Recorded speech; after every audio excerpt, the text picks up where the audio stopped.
السلام عليكم ورحمة الله وبركاته. النهاردة ان شاء الله في درس جديد هشرح لكم ازاي نعمل وشم. اوكي.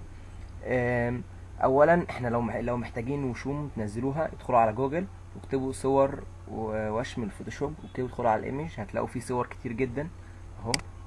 كل اللي يعجبكم انتوا نزلوه بقى، كل هنزلوا هتلاقوا صور كتير. اوكي، انا جبت واحدة اهي، جبت صورة اهي. اوكي، بتجيب الصورة عادي وتسحبها على الفوتوشوب كده بالشكل ده.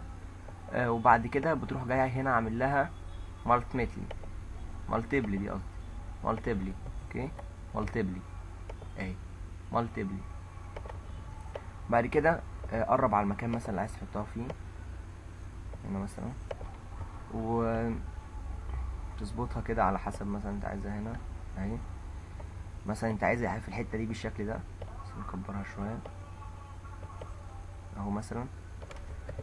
لو اولا نجيب الاستيكه، لو في اي زيادات خطوط مثلا زي كده نمسحها.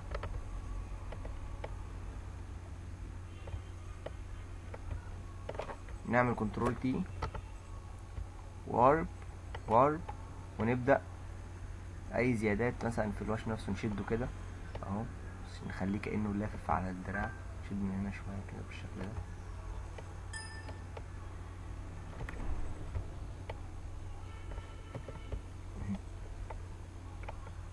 بس كده الطريقة سهلة جدا. انت ممكن انت تنزل اي وشم بقى عاجبك وتحطه، ممكن تحطه بعجم الدراع، اي حاجة انت عاجباك اهو.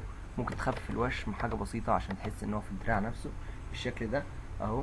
بكده انتهى درسنا النهاردة ان شاء الله. واللي محتاج اي حاجة تاني ان شاء الله يطلبها مني في الكومنتس او على الفيسبوك. وان شاء الله كل مطلوب منكم سبسكرايب للقناة ورأيك في كومنت. شكرا.